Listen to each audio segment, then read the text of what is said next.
Good evening, everybody out there.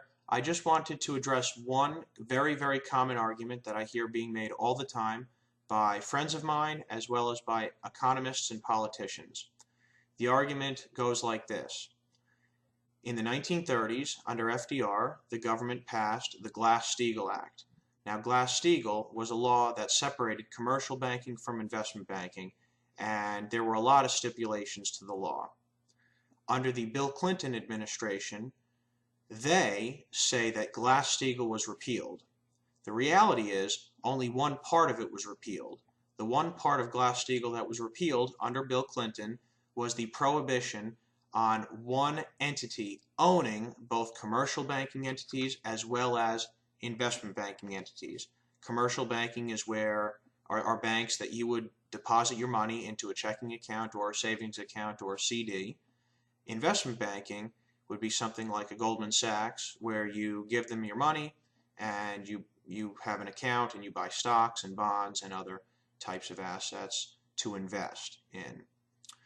So they argue that the repeal of Glass-Steagall, which again didn't happen, it was only one part of Glass-Steagall that was repealed, but they argue that the repeal of Glass-Steagall led to conditions and led to behavior that Wall Street engaged in that caused the financial crisis.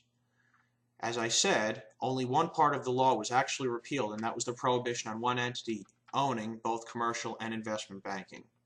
However, it did not allow that one entity to use commercial banking deposits in wild speculation that Wall Street and that investment banking was engaged in.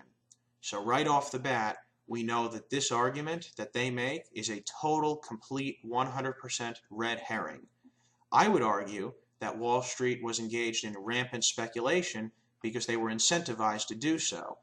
A, interest rates were being fixed artificially low. They were being suppressed by the Federal Reserve, which was encouraging consumers to borrow and spend on houses, on cars, on consumer credit, on anything and everything.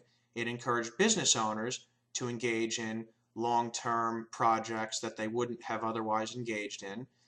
And both of these factors caused upward pressure on the price of housing and property and land. And all of this was great for Wall Street while the prices were going up.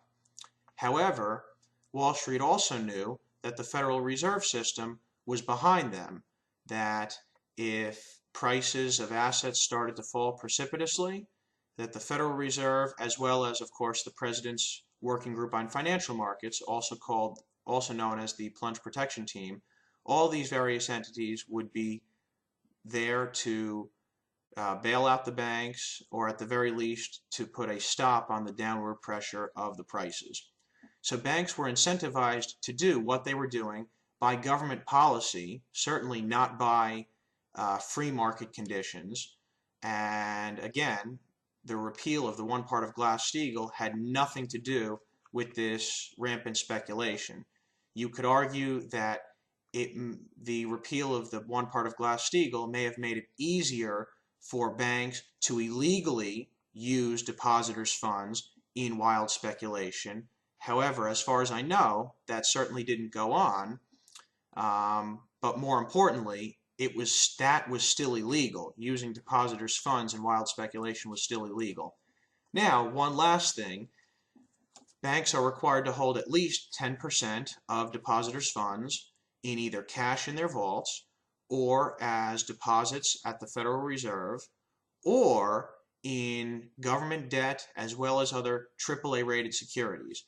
Now, leading up to the financial crisis, mortgage-backed securities, many of them were rated AAA, so they would have been allowed to keep some of your deposits in AAA-rated securities such as mortgage-backed securities. Certainly, these securities were not as strong and not as reliable as people thought they were, but the reality is that if banks had done that, that would have had nothing to do with the repeal of Glass-Steagall. It would have simply had to do with the regulations implemented by the Treasury Department as well as by the Federal Reserve Board of Governors over the commercial banking sector. Again, nothing to do with the repeal of Glass-Steagall. If you do all have any questions or comments, please leave them below. and I'll be happy to read them and possibly respond to them. Thank you so much, and you all have a good night.